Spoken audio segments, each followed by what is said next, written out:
Have unlimited storage space in your house or unlimited storage space in your brain? I'm going for brain 100% on that one. Like, if you have unlimited storage space in your house, you become a hoarder, I think is the problem. And I don't want to live in a house filled with junk. So having limited space is actually a plus for me. This is the easiest question you've ever asked me, Zach. Done. Yeah, can you make it harder? Like everything in your house is perfectly organized and very easy to categorize and find. I don't know. We're just talking about facts right now. It's like a magic This Hermione is the room truth. where, you just you just go in there and there's exactly what you're looking for, but it's not making your house any bigger. Right. Or the opposite for your brain. You can always recall instantly from your brain, or always recall instantly from your house where things have been lost. Oh, Where are my keys? yeah, storage space in the brain sounds great. I mean, do we have limited storage space in our brain? I guess we do, but it's probably more likely that we've got muscles that we haven't used, right? Like thought patterns and memories that we haven't recalled for a while. I think they like kind of stay there and you've got to train yourself how to like find them again. Because if you've learned a language when you're younger and you haven't used it for a while, you do get rusty, but you can also recall stuff faster than if you were starting again. Like it's not like the memory is actually ever fully lost. Yeah, I think the nuance of this question is that, I mean, technically, I don't think it's possible that we have unlimited storage space in our brains, but we're a lot more likely to run out of storage space in our house than in our mind, if you get what I'm saying. Like, Yeah, yeah. I don't think we really notice. I'm sure like our brains do kind of just get rid of unnecessary things, memories and stuff that I don't know. Like you don't remember everything in your life. Like are those still stored away somewhere or they've been like compressed into like long-term storage and something weird could bring it back up. But but you definitely notice when your house doesn't have enough space to put stuff. It was like when I brought home the box of Spirited Games, my copies, Alicia was like, we need to get a bigger house. Straight away. That's the solution. The only logical solution for that one. Well, to be honest, I've only got like about 10 board games in my house at the moment, so it's kind of telling you where we're at. Yeah, so I don't know, man. I don't know. If I could have unlimited house storage space without it being with it being kind of magical and being like you could just go in and there'd be what you needed in that moment without it actually making your house huge, I think that'd be pretty cool. You guys not agree? I like the declutter angle. Less stuff, better. Feels cleaner, feels tidier, a bit of simplicity in your living style. That's great. You guys are such stoics, man. There needs to be like the opposite effect, right? Like, so if I have unlimited in my brain and, almost like great recall as well, I guess, like I can find things I forgot about years ago, but find them quickly if I look for them in my brain. And then, but the negative is that I have a really, really small house. That's like the flip side, right? I've got like a two-bedroom for my five, family of five. That's it. No garage, no attic. Or I can have a really huge house, but be like terrible at remembering stuff. And even when remember stuff is in my house, maybe, I don't know. Like maybe I'd go for the bigger space at that point. I don't know. Yeah, I mean, space is important. Like, I think I noticed that when I moved to Italy and like the culture there is everyone lives in apartments. And then also in Italy, people generally are a bit smaller in stature. So like go into people's apartments and just the lights hanging down and I like bump my head on it because I'm like quite tall compared to the average Italian or the people that live in that house. So it's like I think in New Zealand we're kind of privileged where there's a lot of space because we have like a small population. And so even like what's considered a small house in New Zealand probably isn't that small, if you get what I'm saying, compared to some other countries, some other cultures where space is much more of a luxury. I like watching those videos of like the tiny houses. You've seen those where people make a real small house, like on the back of a trailer, or like they repurpose like a houseboat or something, and it's a tiny little room, but it's all like these hidden compartments and stuff, and like they'll pull down a lever and the whole staircase comes down up to their bed up in the loft, that kind of stuff. I find that stuff like really appealing for a lifestyle. Probably terrible for kids, but like if I was just an old man and wanting a small space to live in, no lawn to mow, that'd be the dream right there.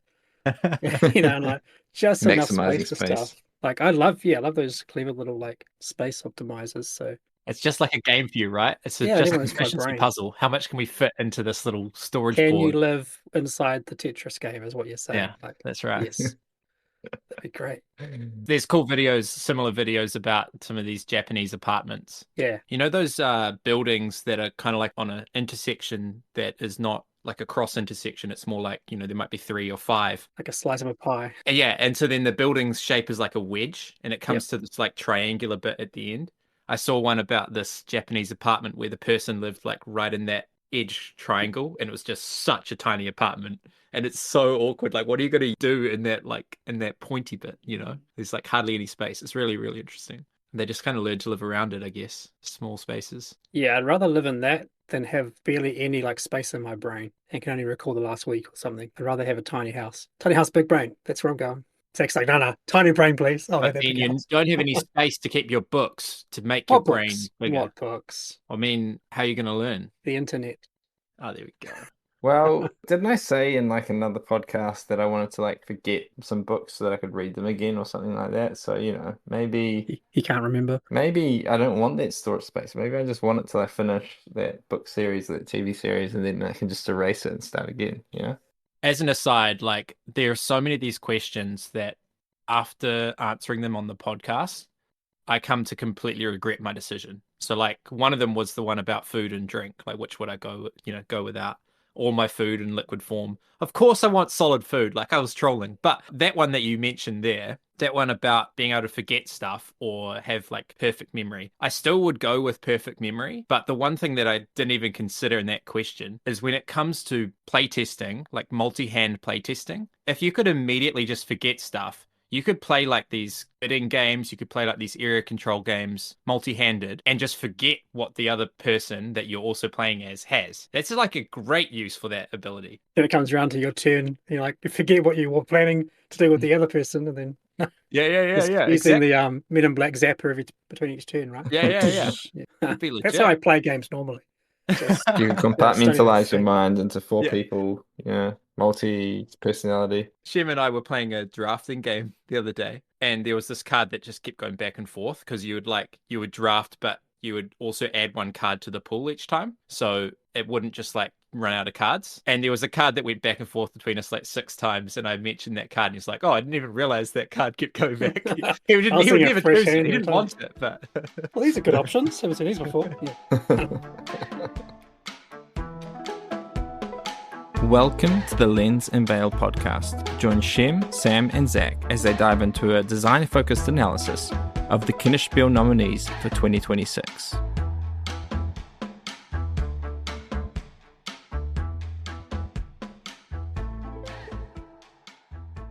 So, this podcast, we will be discussing the Kennerspiel nominees for 2026. And for those who listen to our podcast, who have listened to our previous episodes, may have listened to the episode we did last year talking about the 3 Kennerspiel nominees.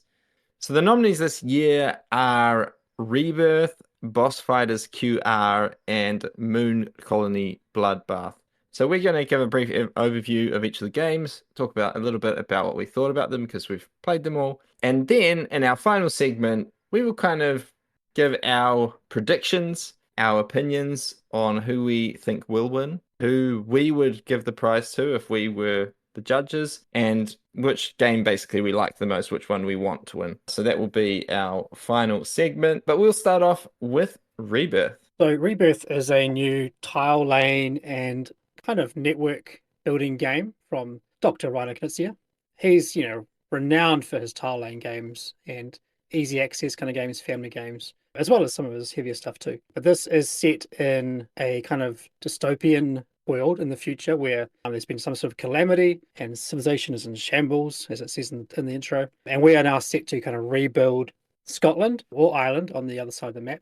And we are basically going to be taking turns placing these tiles from our hand onto the board. And the tile that we have in our hand, we only have one in our hand, we're going to place it onto the board onto a matching space. So some will feature farms, or they might feature power plant symbols or cities, or townships, I should say. And you're placing them onto the matching area. Some on the map also have no icons, so you can place either the farm or the power plant symbol there. And if you place a farm or power plant, you're going to get a point for each tile in that sort of grouping of your color that you place. So when I place my first farm, I get 1 point. If I place a second one next to it, I get 2 points, then 3 points, and so on. With the settlement tokens that you're placing out, they're going to go into these very specific slots where the cities are growing, and they're kind of seeding towards scoring points. So if that little area only has one tile available, you'll place it and score it straight away. But if it's got 2 or 3 or 4 or more, maybe, once that's completely filled by any number of players' tokens, then you're going to score based on the majority that you have in that area. So you're placing out these tokens, and then you're trying to also go next to the castles and the monasteries or cathedrals or whatever they're called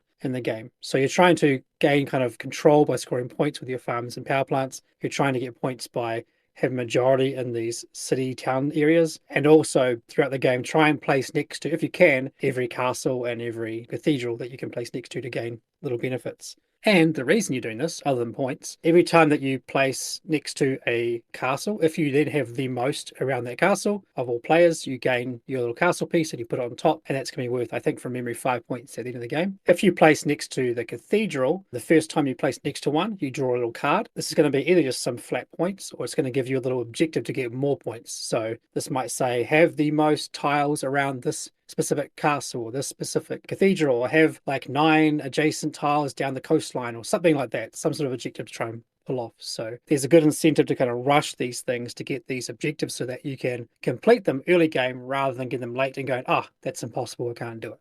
Yeah. So that's what you're doing in the game, and the game's going to play out until all the tiles from all players have been placed. There are 2 tiles you decide during setup. You get to see them, but you don't get to place them. And at the end of the game, you're going to count up all your points from the castles you've placed on the board and the cards you've collected. If you've scored them, if you've achieved them, you'll score them. And that's going to get added to the score that you've accumulated throughout the game by placing out your farms and your power plant tokens. The island side does add a different twist. I think it's the cathedrals are more of a public kind of thing that we're trying to race for. And there's a lot of different things. Trying to very much do more like connecting point A to point B in that game, and that side of the map more than you are on the other side. So that's the brief overview. It's a kind of quite an easy access tile laying game, very easy to teach, really nice table presence, lots of colors and cool pieces, but also quite simple in a way. So where do we want to jump into on this one, guys? Initial thoughts? Well, as someone who hasn't played heaps of tile laying games, which I think you guys have, and so definitely kind of came in with a different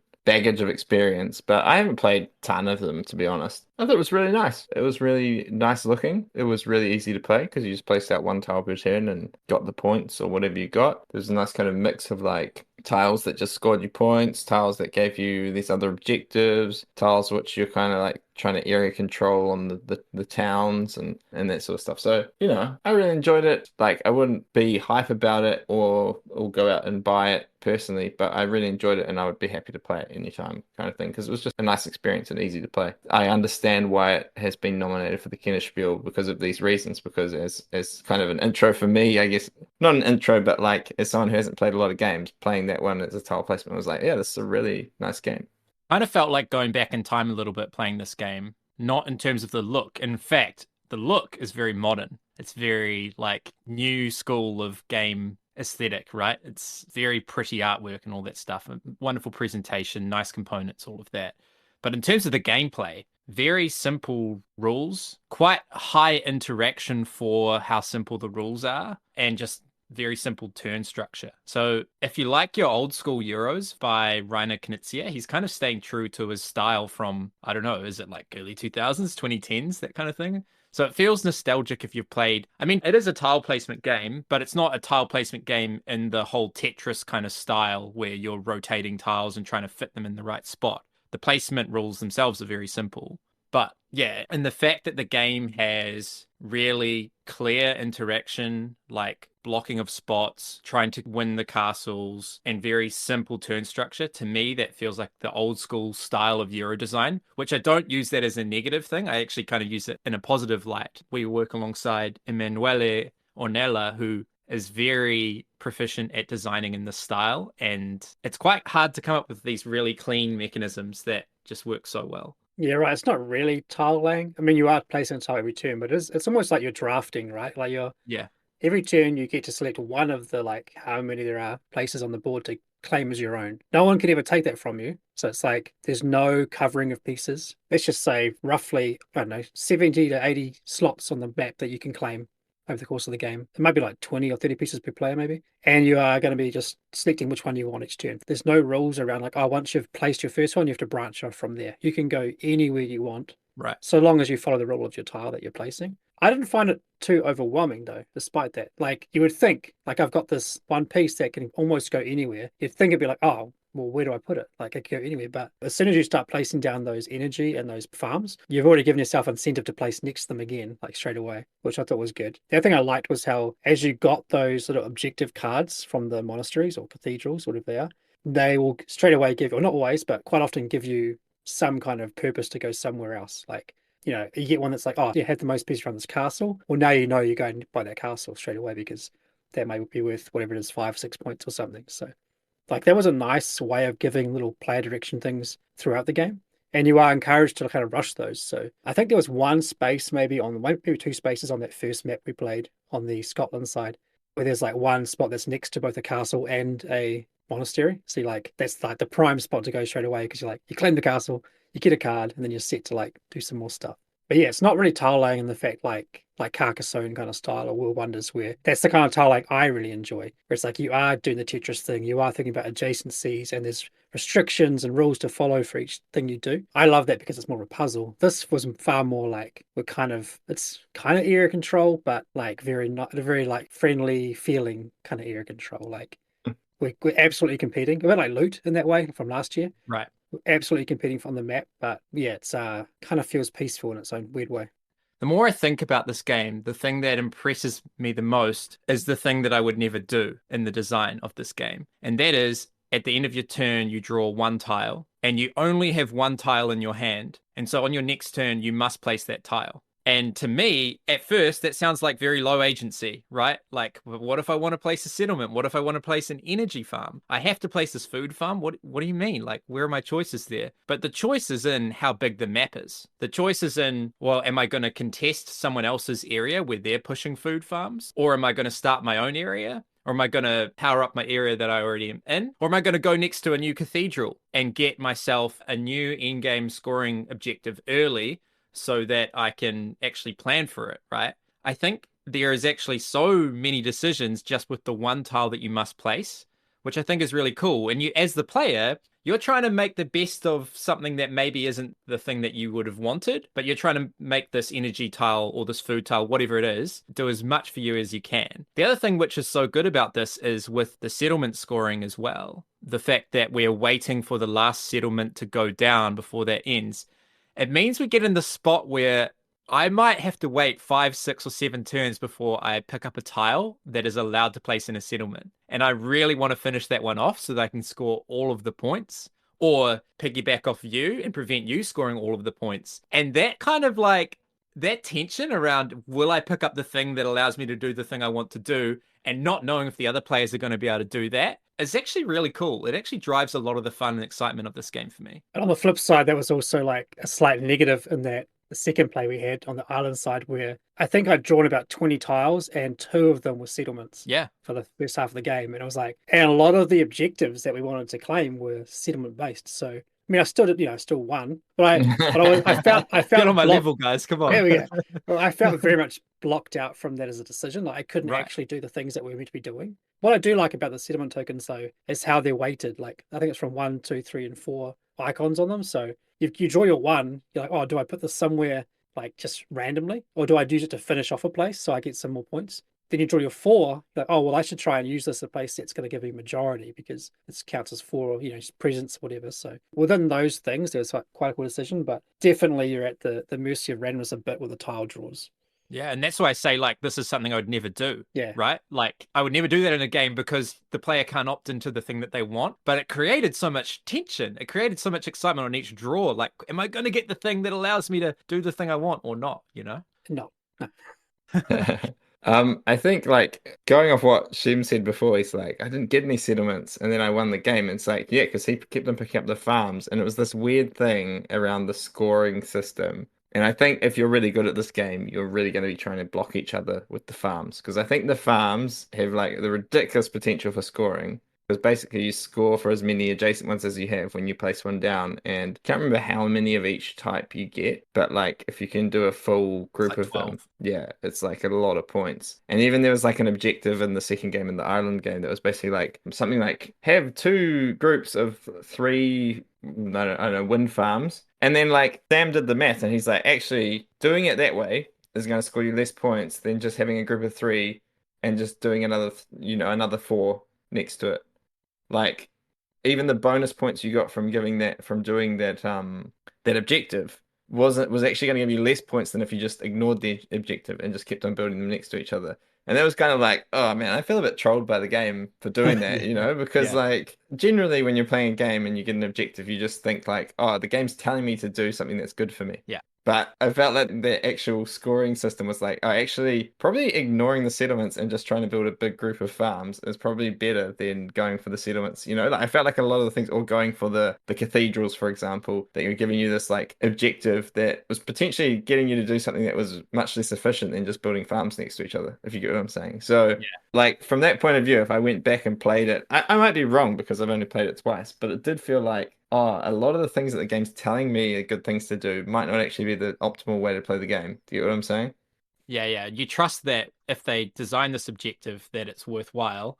And perhaps it's worthwhile if you needed to place out your farms in that way anyway. Like maybe you were trying to push for more castles or something, and it's a way to make the most of a bad thing. But if you can, just spamming out all of your stuff in the same area is worth more points than any of the other things. Now, that objective didn't even tell you to combine them. It was my way of trying to feel clever. So like building these two lots of three, and then when I combine them, I'm getting the 7 points. So yay, that's great. But when I did the math of just building out, as you said, then it was actually worth more to ignore the objective completely. So yeah. Yeah. I do want to talk a little bit more about Rebirth because there's one or two like interesting things going on. So one thing I like about this game is how there are so many places that you want to get into first. Like you want to get to the cathedral early so that you know what you need to fulfill for end game. But you want to get to all the castles early to get that kind of like tie break. But you also want to be starting to build your own farm areas to be able to keep spamming those spots. And then there's also the conversation about contesting other people's farms and preventing them scoring points. And I think at 3-player, and you guys let me know if you agree or disagree, tell me where I'm wrong, but I think at 3-player, these kind of systems don't really work. They're a little bit flawed. Because if player A is building up this massive area for farms, player B could be like, I should go in there and stop them. And so they go in there and stop them. And who benefits? Player C. They're working on their own area somewhere else. And so I kind of feel like you're just supposed to stick to your own lane. If you get in where someone else is, you're both going to fight each other and kind of both lose. And the third player who goes to their own area is going to benefit. Because the map is so big, there's enough space for us each to go into our own areas. So I don't necessarily know if the idea of interrupting and blocking someone in these farm areas is going to be that beneficial for you.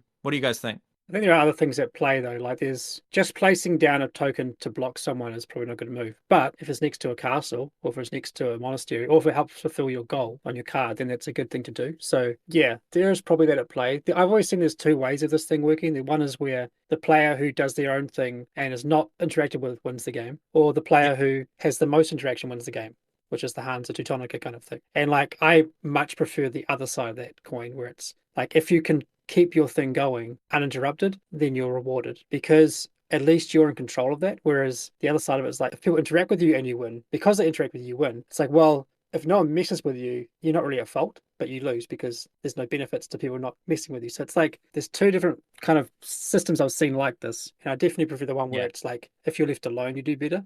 Interesting. 'Cause I definitely don't prefer that. For me, it's like I know that if I interrupt you, then Zach's going to win. If I interrupt Zach, you're going to win. And if I interrupt you both, I'm definitely not going to win. One of you guys is going to win. So like you're kind of supposed to stay on your own. I don't know. Yeah. But you like that kind of, well, I guess you prefer that to the player that wins from being interrupted.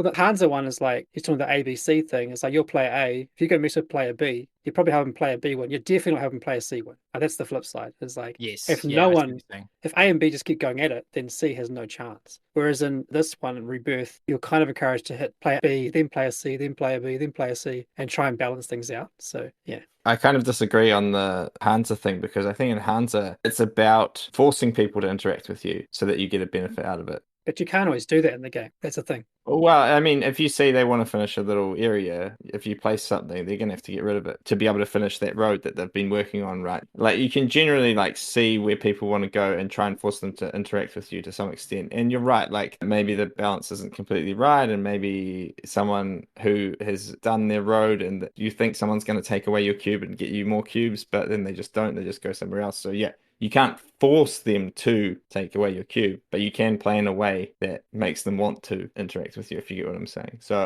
obviously I like the game a lot, and you don't particularly. So, but yeah, I think it's a balance, because you kind of want both things to be true to some extent. Yeah, I think that's the win, right? If you can make them both true. If you can make it so that, like, if you can hold your position and keep it defended while also interact with others to minimize them, then it's good. So it's more about like having that shared space be as small as possible, or as tight as possible, I guess. Whereas in Rebirth, it's like the map is always available. You can go wherever you want. It means you get to choose if you interact or not, I guess, is the thing, right? Yeah. And I guess, Sam, your argument is like, it's better not to interact in the game. Right. Yeah. If you can. If you can be left alone, you're going to probably win. Yeah. So maybe it is a 3-player thing. I'm not sure if it is a 3-player thing or it's just a thing for all player accounts. I guess obviously not 2-player, but yeah, I don't know.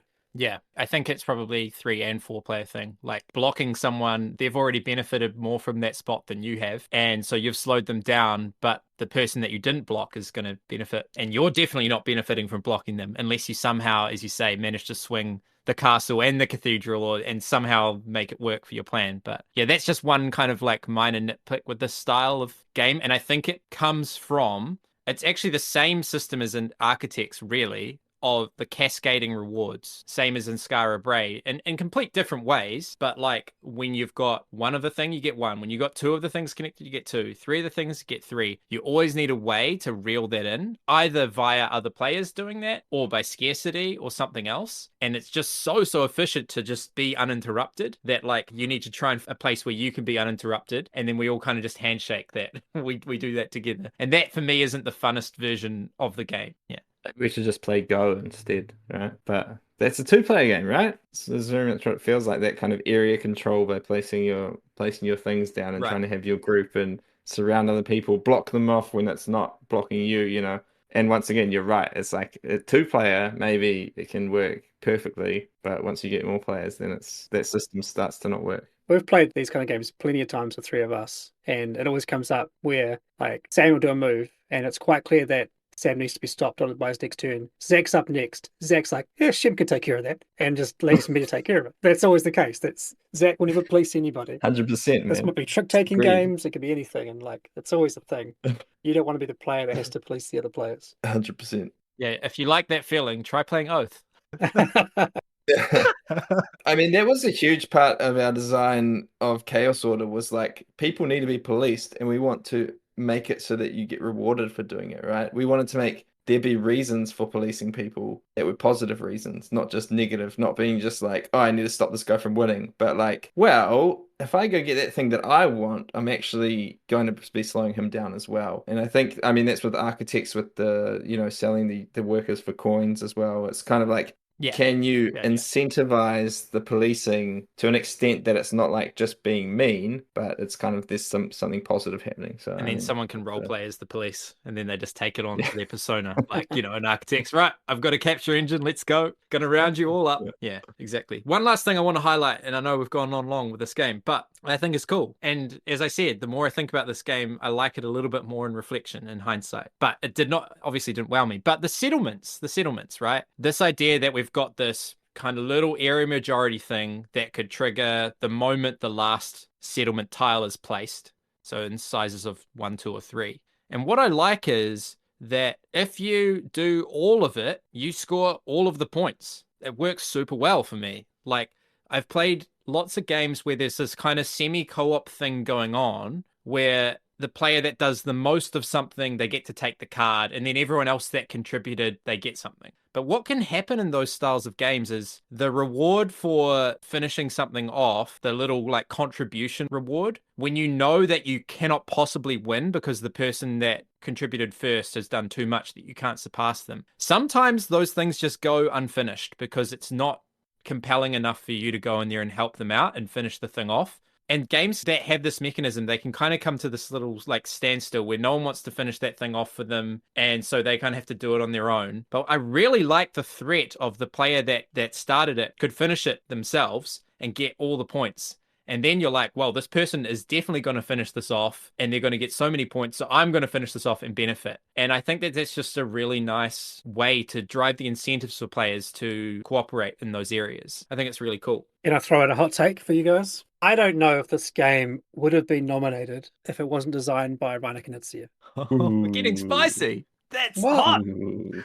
Let's just be honest. I mean, it's a fine game. It's a good game. I enjoyed it. It's not a knockout hit. It doesn't feel like it does anything too new, which not every game needs to. But I do feel like a Kennerspiel kind of needs to bring something fresh, something inspiring, right? Like, I don't feel inspired by this game, but I know that many people enjoy it, and it's a very teachable game, has a lot of great box appeal, and it's probably great for families. And the Kennerspiel is very much driven by like sales. So it's about promoting a product that people can then buy for their families or at Christmas time, whatever. This is the game to get that teenage kid who likes board games, get him this game. So I can see why this game would be nominated for that reason. But I honestly think if it didn't have Knizia's name on it, I don't think it would have been noticed because it doesn't really shine for me in a way that even some of his games often shine for me. So it feels like it's an okay Knizia, put it that way. He's done much better games in the past. I mean, like My City, My Island are fantastic games that I like more recently of his, and he's done so many other games in the past that people love. This feels like it's not like bad.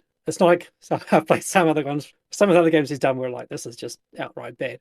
This is good. Like it's for me, it's in the middle.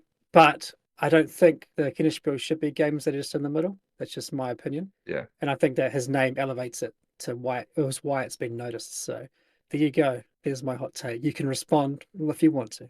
I will say it's a hot take. So I think a hot take needs to be something that will shock people at first.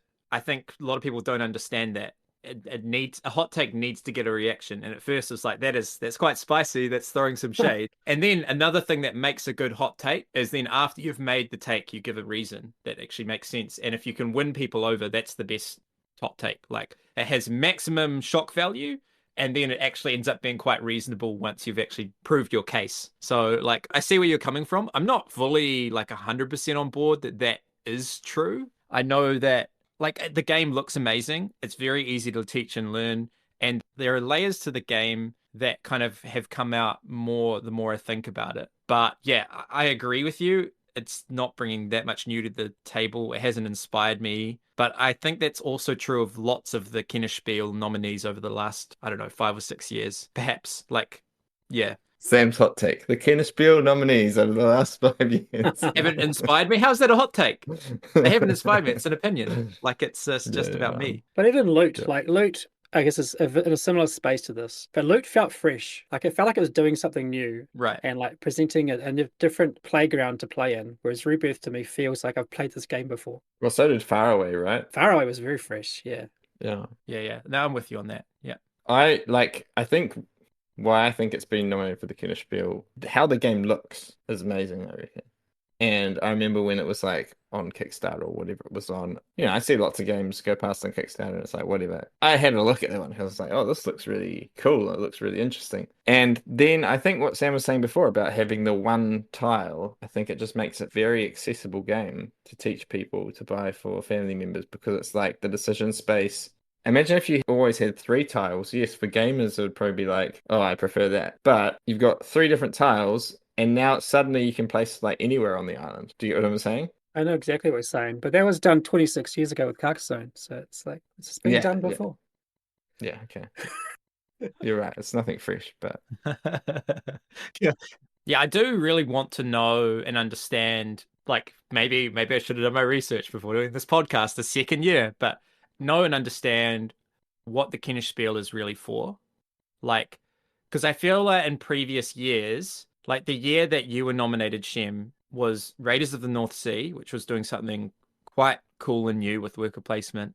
There is Terraforming Mars, which has stood the test of time. I mean, people have cancelled it now and there's all of that, but like it has been proven to be a game loved by many people. And then there was Exit, which was really pushing the boat out. At the time, there weren't really these escape room games, right? And these were quite heavy games. There's quite a lot to teach, more so than all of these. So have they changed their scope, or have they gone back to their original vision? Do you know what I mean? Was it those years which were the weird ones, or is it now the weird ones? Has it kind of changed over time what they've intended the award to be for? I think people will speculate over this forever. Like every year, people like throw their toys at this because it's like that's not what should be nominated every single year. But I have some insider knowledge. I've been to Berlin for the award ceremony stuff and had dinner with some of the judges and stuff. So I learned quite a lot about like what they're looking for, right, and what the purpose of the award is, and it is about buying gifts for your family. Like it's a Christmas like shopping list, basically a recommendation list for Germans. That's what it's for. So that's a big part of it. And for the year that I got nominated, like I thought that Terraforming Mars was going to win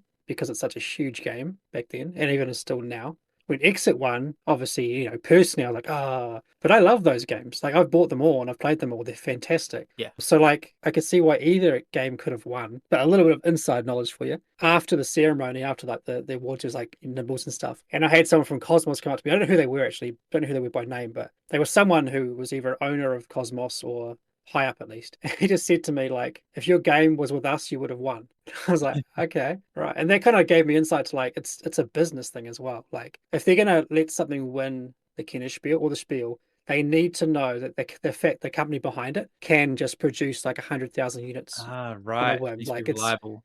Yeah, because they don't want to make a game win that then it's going to sell out and then no one can buy it. It makes the reward a bit redundant for why it's there. So like these big publishers like Cosmos and stuff often win for that fact that like they can deliver on an award, on a victory. Yeah. So sometimes the little guys miss out because of that. But I'm saying all this with the caveat of what I said before about like any of the 3 games of the year could have won. So it's not like I'm salty because of that. Exit is amazing and it deserves to win. So, but yeah, there's some little behind the scenes of my own experience of it. So that's why a lot of games that we see win, or at least nominated, you might be like, why? Why is it? Because it's not about like the best game all the time. It's about the game that will sell the best, and the game that can sell the best is a big part of it as well. And I think as we move on to the next games, which we'll do soon, I think both of those do some things that feel fresh. I think this is kind of probably the outlier from that point of view, where it feels like there's not one thing you can put your finger on that's like, oh, this is very new. Whereas I think both the other games, there are things that you can say like, oh, I haven't seen this before. But that whole feeling fresh thing, isn't that just our designer lens? Aren't we just voting for what we want to see, like games brought to the table? The average consumer that just wants to buy a reliable game that their daughter will enjoy, it doesn't need to be innovative. It doesn't need to be fresh, but that's just what our bias is. I love that term you used, a reliable game. That should be the thing we aim for in our game, to release reliable games. Yeah. they can recommend that they will sell, and it's not a bad game. It's inoffensive, and it's exactly that. So that's what it is. It's a game that has a great appeal visually. It's going to be so easy to teach and will sell well. But so I know that we weight innovation and something fresh, but is that actually what they consider? Yeah. And that's the thing, like we have our opinions, but at the end of the day, it's like the Kennerspiel is for these kinds of games quite a lot. And maybe it wins because of that, because it is so sellable. It's just kind of sad to me that it's not really, it feels like it was designed about 25 years ago. It looks like it was designed yesterday, but it feels like it was from way back. And maybe that's fine. Maybe like things go back and, come round and round, old trends come back, and that's fine. But I don't know. If someone else who designed this game, I don't think it would be on people's radars. But yeah.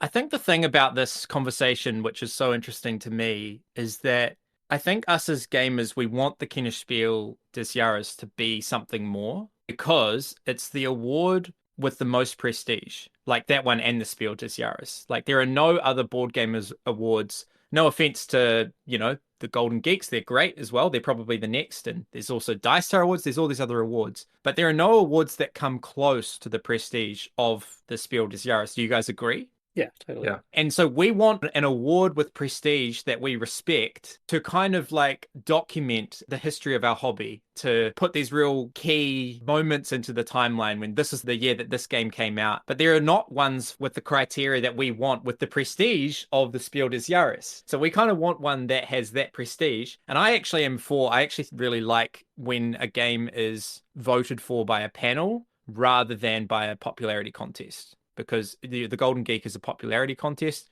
which is cool, but that is often going to line up with games that, well, maybe not have the most sales, but it's a different kind of lens for rating games, like the most votes versus a panel, like a jury. I kind of want to see an award where there's the same prestige as the Spiel des Jahres, which is impossible to get overnight because they've got years of history, but with different criteria for what they're going for, you know?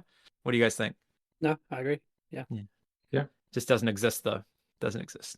I think also awards go through different moments of prestige. Like, I feel like the Oscars, people cared a lot more about them 10, 15 years ago than maybe they do today. But maybe that's also the state of that cinema's in as well, where it's like TV has become like TV production and these amazing TV shows has become much bigger in the last like 15 years. So I feel like things go through stages as well, depending on what's happening, and it takes a long time, as you said, to build up their prestige. I think also the Dice Tower Awards use kind of a panel system where it's like their reviewers vote on stuff. So, you know, like maybe one day that could become very prestigious. I mean, I think it is prestigious because it's one of the biggest channels out there, but I think also the thing that's disconnected from like review channels and all that kind of stuff, like what's the organization that runs it? It's just the Spiel des Jahres. It's just like its own, it's just like its own organization. So I think that's also something that's special about it. But like, I know in Italy there's the Goblin Magnifico, but that's tied to like the Board Gaming Association. So that's the Deutsche Spiel Prize is another big one in Germany as well, Yeah. which happens at Essen. Yes, there are a bunch like that where they're committee based. I think there's one in France as well. Yeah, the committee-based one in Italy as well, which is tied to a gaming association rather than like a certain YouTube channel or something. So it feels like it's a bit more disconnected from the business side of things as well, which feels like there's less favoritism maybe. But yeah. But I think they're very much, these ones are like designed to service their community at the bare bones level. Like, I'm guessing that the Spiel started like, because back in like the 90s, I think, maybe earlier. It wouldn't have been very big, and it was all about like the German public. What does the German public want? And let's recommend some games, because back then, board games weren't a widespread thing like they are now. Like, they were very much like, people probably knew the classics, much like we grew up knowing the classics. Back then, it was like, let's try and get more exposure to these other board games that are coming out in modern times back then in the 90s. So it was like servicing the community and trying to get a highlight of new board games. So, and it kind of grew from there, I guess. That'd be how I'd see it. Yeah. So the Italian one is probably the same. It's about trying to like help Italians know what's the cool games. It's just the fact that so many non-Germans pay attention to the Spiel. That's the thing. Yeah. Like, it's an international thing, but it was never probably, well, I would assume wasn't started as that with that intention. Like, 100%. it started out just to be for the Germans. So, yeah. And that's credit to them for continuing on with their mission for so long and doing it so well that they are trusted and respected, and the German public like still go out and buy these games. Like, these games sell. So they've done their job. They do their job really, really well. And it's amazing that they've built up this prestige, this name for the award that no other awards come close. And here are us like, I respect it. I think that's amazing. But here are us like, oh, we want something else that's on that level, but we can't just ask for that to happen overnight. So yeah, it's just such an interesting. And at this time when there are so many more games coming out every year, you know what I mean? There's so many more games coming out every year that to win it is even rarer, even harder to win one of these gaming awards.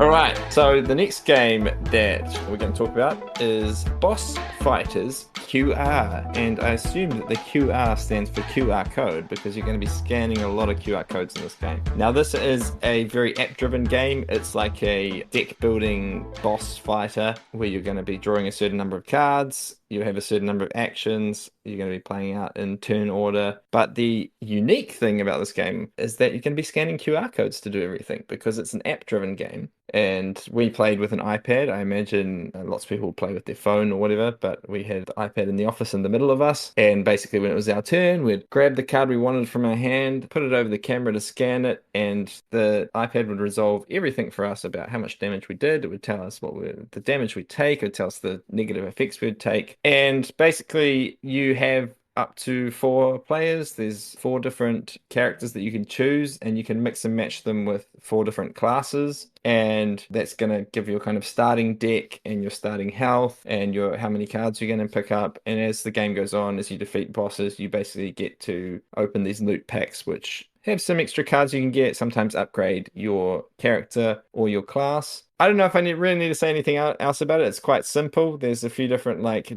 negative effects that bosses can do to you. There's a few different keywords on the cards, and we can get more into that when discussing the game. What do you guys think about Boss Fighters QR? So I think the elephant in the room to be discussed is this is very much an app game. This could not be played without the app. Not necessarily that that's a bad thing, but it like almost to the point of our first play, it kind of felt like we could almost be playing a video game here, right, guys? Yeah. Yeah, I mean, I agree, but I think it does, like, for the same reason I really like Slay the Spire, the board game, and I really like Slay the Spire, the video game. There's something special about having cards in your hand and being able to look at them, being able to touch them, the physical cards, rather than just seeing digital cards on the screen. So I think, yes, it is very much a hybrid video game, board game, but it's kind of cool. There's been a few of similar things, I guess, over the last years, but this one does it pretty well, I think. I think the trick that they can pull because it's got an app is that, one, managing the AI or the boss or whatever is much easier because the app will do it for you.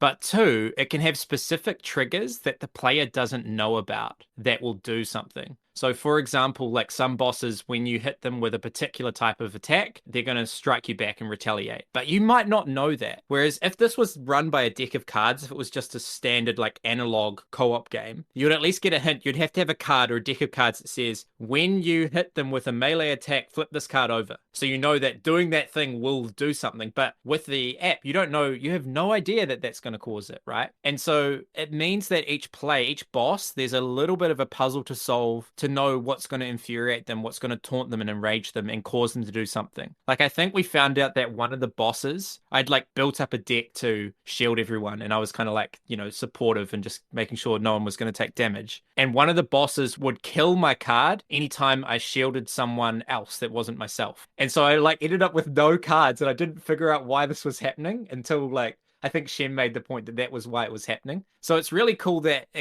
the app can do something that you wouldn't really be able to do with a physical form because it disguises this information. And it means that every boss is this small little deduction puzzle for you to figure out, why is it doing that? Why is it reacted in that way? Yeah, and that part was good and bad for me. Like, it was, right. I could definitely see it being a positive, like learning the boss. But like, there were so many notifications to click through now and then. Like, all right, do this, yes. Okay, click this, yes. And then if you missed one, or like if someone else is managing it and you don't know what's happening, then you don't have a chance to even learn what those things were.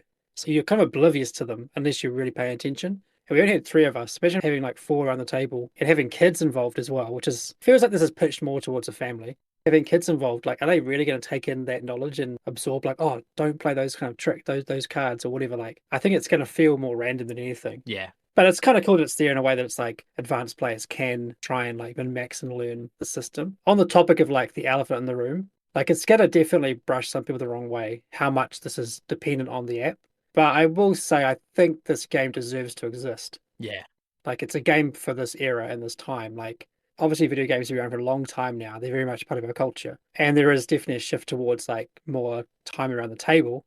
And the early 2000s and the last 20 years or whatever had a big binge of digital stuff, and not just gaming, but all sorts of digital entertainment. There is obviously that appeal to come back to the table and play a game, but this is a good way back in, I guess, for a lot of people. If your teenage kid is always on the Xbox or PlayStation, this is a way to bring them back around the table. It kind of has that thing to it. Like, they're going to feel very at home with this kind of game, which is a good thing for a kid, but you're still having that experience. And that's what kind of saved this game for me. Like, I enjoyed it. So this is not like a negative thing. But as we were playing it, and I was like, man, every single time we got to scan a card, it's like, and we are just playing out our deck. We have some decisions, obviously, but it's mostly just playing through our deck. But I felt very engaged with you guys as we played it. And so it still felt like a board game in that respect. Like, the interaction and the shared experience was quite high. So despite the fact that we had to be scanning cards and it was all app driven, it didn't feel like it took away from the experience in a way. Yeah.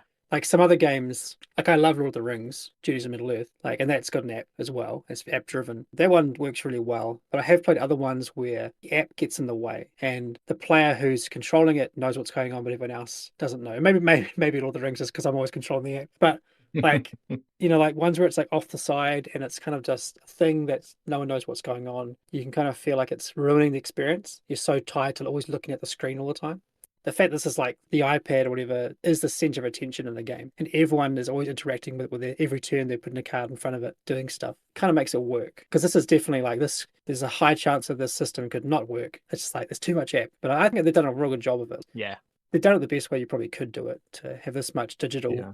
interface in a board game. Yeah, I'm with you. Like for me, this definitely deserves to exist. And in fact, I will say I want to see more games like this, like building on the shoulders of this style of game to see what they can become.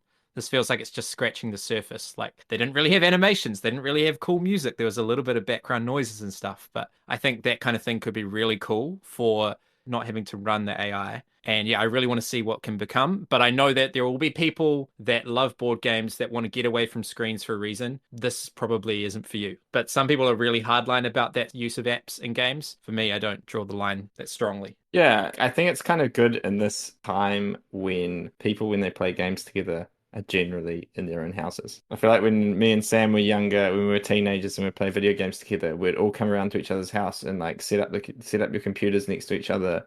And I think me, Sam, and Luke played through, and Steven played through Dungeon Siege 2, which was like an RPG kind of game. We would control a character or two characters each, and it was really fun. It had that feeling of like progressing. But now it's like if you're doing the same thing, if you're playing a Baldur's Gate 3 or whatever, but you're just talking on voice chat, like I don't know, it's just not as cool. You don't feel that closeness. Right. Whereas like playing video games when we're in the same room, there was that closeness. And I think this has got that same feeling of being like, yeah, there's a video game involved, but we're all playing it together. And then you've got that added element of like the physical cards. So you can see your deck, and when every boss you beat, you can like destroy a card. Well, not destroy it, like take a card out of your deck and add a new card, and you're making those decisions. You're looking through, is my deck balanced? So I agree with you, Sam. I'd like to see more games that use this system, because I think you could do some really cool stuff in kind of story-driven games as well, not just boss fighting, but kind of like mystery, story, maybe even escape room kind of style stuff could be really cool. Yeah, I think it's a really good game for, as you guys said, trying to get kids into maybe playing board games instead of video games. Could be a great first step. We talk about mechanically then what's going on. The players' turns and actions are driven by a typical deck building system. We've got a hand of cards, we play the cards, they get discarded, we shuffle when we need to redraw, and then we draw from that same deck. I think they did a really good job of making the classes and the races have unique effects and powers. And our decks by the end felt really different from each other. Like we really started to specialize protection and mage and support and all that sort of stuff. I think they did a really good job of that. And there was a cool decision at the end of each scenario about picking up a card. I think that was nice. And how are you going to customize? But the thing that I also want to talk about alongside that in the deck building conversation is that every play of the game, every unique scenario, it's not really deck building in that you're not building your deck. You're just running your deck. You're not adding new cards. You're not culling cards. You're just running the same deck that you've got. And the play might, in some of these later scenarios might be about an hour. And to me, that's just too long to be running these same cards and not making new decisions about what I'm going to add to my deck and cull and things like that. There's not enough progression within a game. There's progression in the campaign, but not within the game. And to me, this is actually really similar to Slay the Spire, where you're doing the deck building for Slay the Spire outside of combat and between each of the rounds. But at least with Slay the Spire, each individual combat is not quite as long. So I forgive it a little more. But for me, deck building is much more fun if I'm deck building whilst playing with this deck at the same time. Interested in your guys' thoughts. Yeah, I think it was just the last two chapters of this game that kind of, we felt that, I think, well, for me at least. Two of them were just like, man, this has gone on for a long time. And that last one, I think, had like 333 health. And I think both of them, the threat of dying was barely even there. Like, it was a little bit there. We were managing our health towards the end of it a lot. But the first like half hour, 45 minutes, like we didn't think we were going to die. Yeah. Like, it was just like, this is a massive slog fest. And we were like, as strong as we could be, we couldn't power up. So it was a matter of just like waiting it out and hoping by the end of an hour that we could actually win. So kind of like lost the tension of the fight. Whereas the earlier chapters, like we only started with like 20 health or 30 health for the boss. And we were doing like 3 or 4 damage and hopefully, maybe a 5 now and then. Every card felt more important.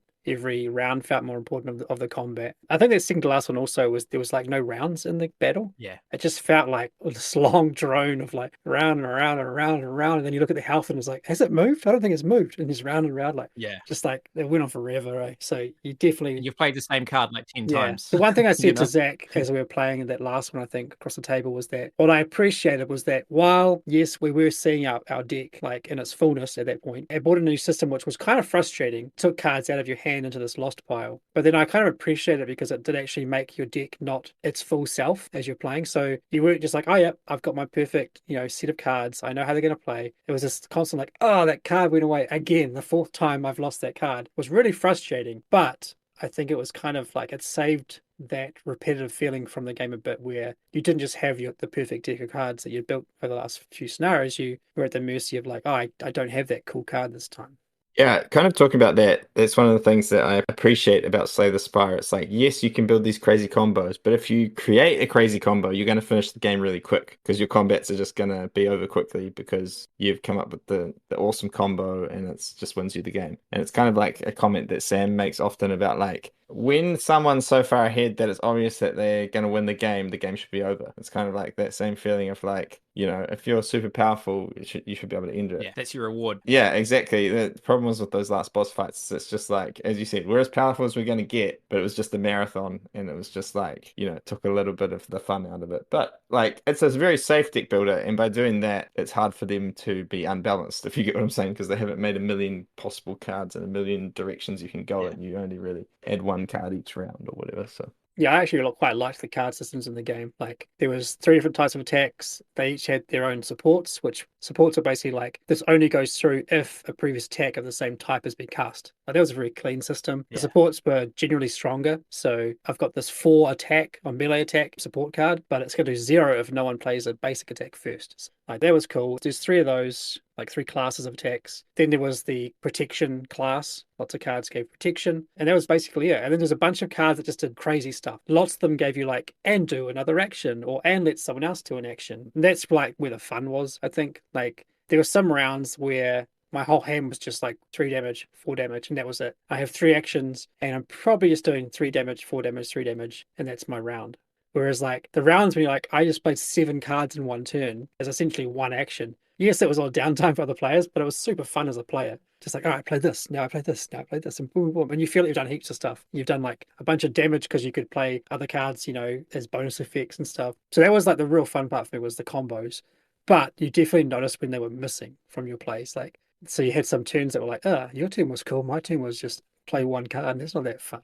But yeah, as you mentioned, Sam, the system of the classes and the races, I also really enjoyed that. The idea that it's kind of in Journeys of Middle-earth, it's there as well, where you kind of take on a certain race or whatever in a certain class, and you mash those cards together and then, shuffle them together. You got like 4 from this and 4 from that, or whatever it might be. That system's always real cool because you start to kind of feel like you've got this unique character. Like, I could play the halfling as a cleric, or the halfling as a bard, or the halfling as a barbarian, whatever it might be. Very much RPG kind of stuff. And you do start to feel that character, the person they come through. And we had a moment, I think it was in the second to last game, where we got a class ability, I think it was. Yeah. Because we started off very vanilla. Like, our cards matter, but our character and our class were like kind of vanilla. They has had a little bit of difference with like the health and the card draws you get. But I think about game 3 or 4, we got a new ability for our character. And I was like, oh, cool. My character's got this permanent ability. So for me, it was like every time I break a shield, it deals 4 damage to the boss. So suddenly I'm like, oh, I want to be the guy who breaks the shield. So let me do that. Set me up and I'll do it. That was cool. And then at some point we got a class ability. And I think I realized, oh, actually, this doesn't synergize that well. Maybe I need to change classes. And the game lets you do that. And I think, Sam, did we just swap the straight swap? Yeah, we swapped classes. We did a straight swap of classes. And suddenly I was like, oh, now I've got this really cool effect. Like,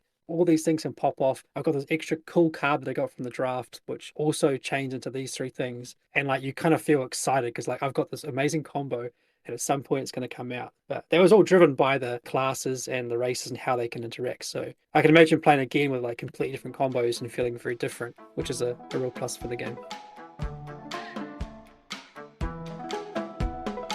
The final game on the list of Kennerspiel Des Jahres nominees is Moon Colony Bloodbath. Now, if you're a listener of Lens and Veil, you might have realized we've already done a whole podcast on this, so we're going to keep this conversation very brief about this game. This is a game where you are building a colony on the moon, and everything on the moon is aggressive and wants to eat you. And you're basically building up this colony, these cards that you add to your engine, which are going to make you feel more and more powerful, trigger all sorts of different combos. There are lots of different ways to build up your engine. But then eventually, you're going to have to start losing them because they also function as your health. And once someone runs out of health, someone's lost all their buildings and all their population, then the game is going to be over and the person with the most remaining health is going to win.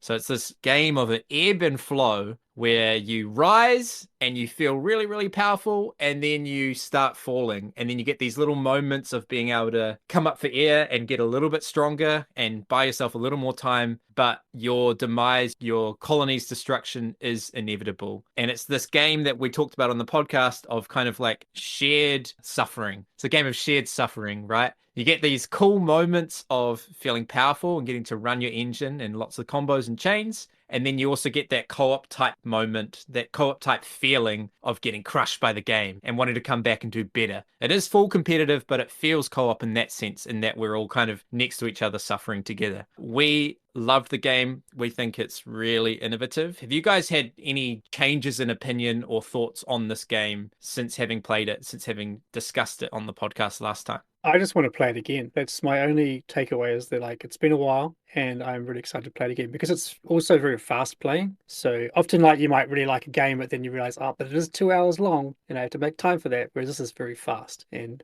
I know, Sam, you've played it a bunch more than we have. Yeah. But yeah, my only thoughts are like I still really admire it and I want to play it more. Yeah, it plays out super fast. There are so many different avenues to explore till you're wanting to play it more. Like you can smash out a game really quickly and you can try something you haven't tried before. I've played 10 times and there are more avenues to explore, which is cool, and more twists and more robots to see that I haven't seen yet. Yeah, my opinion hasn't really changed. I would like to play it more. I think it's a cool game. Don't really have anything else to say. Easy. We hope you've enjoyed our discussion about the Kennerspiel nominees for 2026, but we'd love to hear from you. Jump on the Garphill Games Discord and let us know on the podcast channel if you've played them and what you thought. Which are your favourite annual board game awards and why? So, as I kind of mentioned at the beginning, and we did it last year as well, we're going to go through 3 categories and we're going to say which game we choose and why. So the very first category is your prediction. Who do you think is going to win the Kennerspiel Des Jahres this year? Kick us off, Sam. What do you got? Well, this is gonna, I don't know. I think Shem's hot take I'm not gonna agree with. And I'm gonna say I think Rebirth is gonna win. I think it's just got that German appeal. It looks the nicest of these games. I mean, Moon Colony Bloodbath, we just discussed the artwork, right? But Boss Fighters QR, that just sounds so generic, like Boss Fighters. That's what we're calling it with generic fantasy. Maybe they don't care about that. But I think the Rebirth theme is very modern. We care about sustainability. It looks nice. Probably a sustainable product. And it's passable. It's an inoffensive game. So maybe this is good for the punters. So that's what I'm going to predict will win is Rebirth. Zach. Well, Sam, I'm on board with you because I think that Rebirth will win the Kennerspiel Des Jahres for mostly the same reasons that you said. I think that the look has a lot to do with its marketability as well. Like, it's a very beautiful game, very nice production. And yeah, I just have that feeling. That's my gut. Come on, tell us we're wrong, Shem. I like it. Come on. You are wrong. You're absolutely wrong. I actually think Boss Fighters QR will probably win. Okay. I just think like it's doing something new. And from memory, I don't think any Kennerspiels or Spiels have been app-based, given nominations. I can't think of one that was. So, and they do like there was the year that Pandemic Legacy got nominated and lost, and then Exit won the next year. It was almost like a legacy game should win at some point, right? Like there needs to be a legacy game that wins the Kennerspiel because it's like it's doing something very different. And I think a lot of people are looking back at kind of like, well, Pandemic probably should have won. Like probably should have, but it didn't. I think Boss Fighters is like presenting like a very good app-based game. So I think, and even I honestly think the visuals are pretty good for this game. Like the cover's great. Yes, the name is very generic, but that's maybe okay. Like maybe it's not an issue. And maybe in German it's not even an issue at all. Like true. I just tried to look now on Board Game Geek, but I can't see what the German name is. So the German name might just be Boss Fighters. So you know how sometimes we use for English speakers like us, we use words from other languages which we think sound cool, and like they work. It's like, that's a cool word. Let's use that. And then probably in the native language, it's like, why would you call your name that? Like, why'd you call your name that? So maybe it looks cool. I don't know. But I just think it's like it's got the visuals, it's got something very fresh, it's very accessible, and it's going to be a very cool product for families to play. So I think it's going to win. Could see that. Yep. So the next category is trying to be as objective as possible. Basically, if you were on the panel of the Kennerspiel, who would you give the award to? Who should win the Kennerspiel? Shem. That is a tough one. I know I want to say Moon Colony Bloodbath, but that's more for the next question, I think. Which game deserves to win?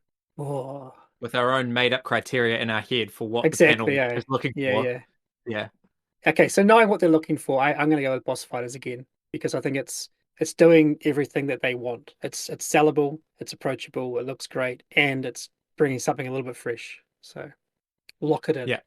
I'm going to agree with you on that one. That's what I would pick if I was on the panel and following the criteria that I believe that they might be following in their heads. Just the first time I played it, I thought I would love to play this with families. That's kind of what I thought. And I know that there are Kinderspiel and the normal Spiel des Jahres as well, which are kind of more family oriented. But I think this is still, the Kennerspiel is still kind of family oriented, but maybe older, like teenagers and stuff, right? So I just feel like this is really approachable game that a family would have a lot of fun with. And I think for all the reasons that you said too, Shem, that's why I would vote for it. That's going to be a 3 from 3 because I also would give it to Boss Fighters QR. I just think it's such a great package, great product. Like if you bought that for your grandson, I think he'd be stoked. Like I think if you bought it for your family, you'd be happy because I think it's just like really well presented and you're going to have a good time. You're going to enjoy it. Is it going to be a game that you play forever? I mean, if your kids love it, maybe. You'll get a good amount of fun out of that game. And I think also it is doing something new and it is maybe pioneering something that we could see go on to have many more games made in that same space with kind of like the app being the center of the game that everyone's focusing on, but having, you know, board game pieces and the QR codes and all that kind of stuff. So it's cool. And on to our final category. Which game would you like to win? Which game do you prefer out of the three, basically? Which one would you, in your heart of hearts, love it if it won the Kennerspiel? I mean, this is a 3 from 3, right? Yeah, do we say it all together? Yeah. Moon Colony Bloodbath. Oh, wait, do we have to count down? I mean, we've been pretty obvious with our thoughts on that one, eh? So, yeah. It's Game like, we it's wanna a play. fantastic game. So, Yeah. Yeah. It made me wonder, though, just talking about the QR one, like, Chronicles of Crime, has that been in German? Because, like, that whole scanning thing was in Chronicles of That's Crime, true. right? Yep. Yeah. I don't know if that has been nominated at all or not, but anyway, that's an aside. Yeah, but that's a good point where like maybe that one wasn't nominated and now people are saying it should have been, you know, so they want to almost like fix that by getting another game in there. So yeah. Good point. Cool. Well, we'll see what happens when they get announced. Thanks for listening to the Lens and Veil podcast. This podcast is brought to you by Garphill Games. You can follow Garphill Games on Facebook, Instagram, TikTok, Blue Sky, X, and YouTube by subscribing to our newsletter at garphill.com or by joining the Garphill Discord server.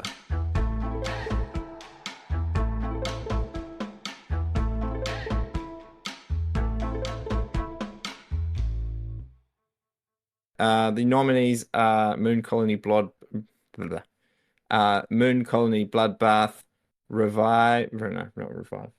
Rebirth, and And the nominees are and Boob Fighters QR. I mean, you got the set. Come on. the nominees this year and are the winner is La La Land.